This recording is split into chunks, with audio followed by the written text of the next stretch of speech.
ડભોઈ પંથકમાં ચાલુ સપ્તાહ દરમિયાન ધરતીપુત્રો ડાંગરના પાકને કાપવાની કામગીરીમાં જોતરાયેલા છે।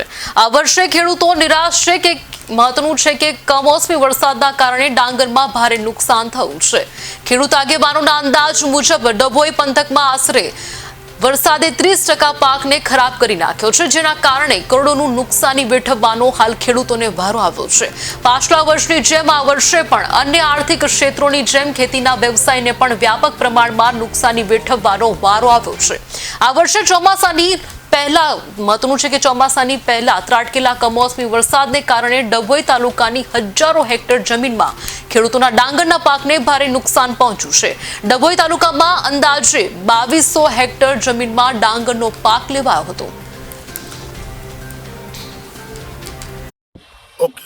વઢવાણા ઇરિગેશન વિસ્તારમાં ડાંગરનો સતત પાક ઉનાળુ પાક લેવામાં આવેલ હતો, પણ કમોસમી વરસાદના લીધે આ વર્ષે એટલું બધું નુકસાન થયું છે ખેડૂતનો તો ડાંગરનો પાક આખો નાશ પામે છે, પલળી ગયું છે। એ વેપારી લેવા તૈયાર નથી। વેપારી અત્યારે 350 રૂપિયા મણ ડાંગર માંગતો હોય છે, જે ખર્ચો પણ ના નીકળે ખેડૂતનો। આ જ ડાંગરનો ભાવ 500 સવા 500 રૂપિયા ચોમાસામાં આવે છે। તો અત્યારે આર્થિક રીતે ખેડૂત પડી ભાગેલો છે।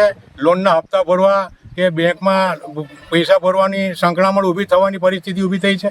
આ સંજોગોમાં સરકારશ્રી સર્વે કરી ને આ જે કંઈ બી ખેડૂતોને નુકસાન થયું છે એમાં કંઈ મદદરૂપ થાય એવી અમારી સરકારને અપેક્ષા છે, આશા છે।